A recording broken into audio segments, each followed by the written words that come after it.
Белая мечеть в Болгаре сегодня центр празднования Маулида. День рождения пророка Мухаммеда – особенный день для священной земли. Именно здесь Волжская Булгария официально приняла ислам. И здесь сегодня продолжают развивать и укреплять духовное наследие.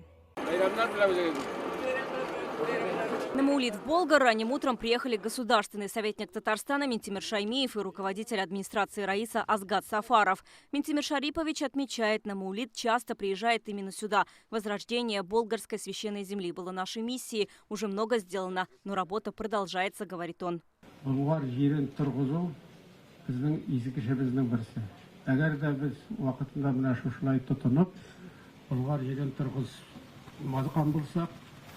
Gerçekten aytganda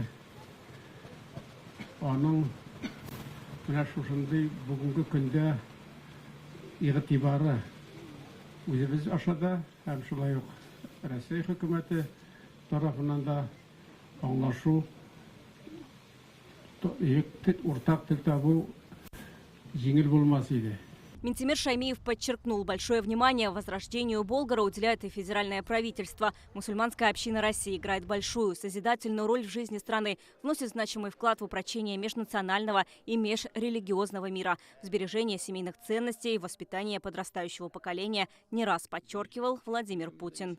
Уважительного отношения между людьми разных национальностей и вероисповеданий завещено нам нашими предками.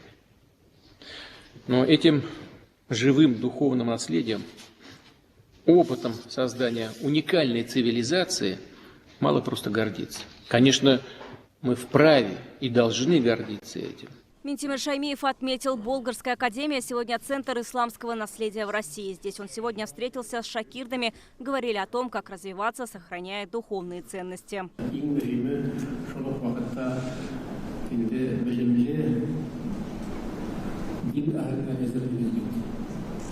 Bunun gelişeri şu şartla oldu.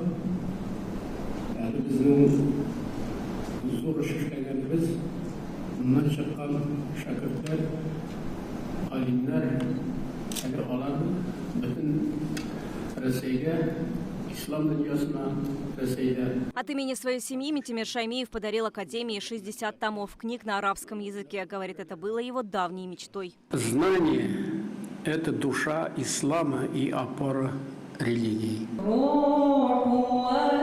Это уже молельный зал Белой мечети. В честь праздника здесь прочли проповеди касиды. Они посвящены пророку Мухаммеду. Затем маджлис продолжился мунажатами. В полдень верующие прочли намаз. Это не только традиция нашего народа. То есть очень много книг, Маулида, Алты Бармак, огромное количество книг Рисали Азиза, говорится о Маулиде, как его проводить, как это было. Если это все соответствует шариату, если мы с вами собрались обрадоваться его приходу, вспомнили о его жизни, о его наследии, то в этом не может быть ничего порицаемого, только наоборот, за это будет награда. На праздник в Болгар сегодня специально приехали многие верующие не только со всего Татарстана, но и из соседних регионов. Одни впервые в Болгаре, другие мечтали посетить священную землю именно в такой значимый день. Приятный праздник, ну, нам нравится, очень нравится. Такие люди хорошие, Минтимир Шарипов, что-то. Месяц рождения нашего пророка Мухаммеда, уважаемого светлого человека нашего, который нам такую религию принес, наши души осветил на таком пути. Давно мечтали, кстати, ну, мечта сбылась, все очень красиво, все очень благородно. Воля Аллаха, вот сегодня мы здесь, и дай Бог каждому здесь побывать. В этом году месяц Маулид наступил с заходом солнца 15 сентября и продлится до 15 октября. Все это время в мечетях и медресе Татарстана будут идти проповеди о жизни пророка Мухаммеда и его сподвижников. Вероника Гайнудинова, Алмаз Зиаддинов, ТНВ, Болгар.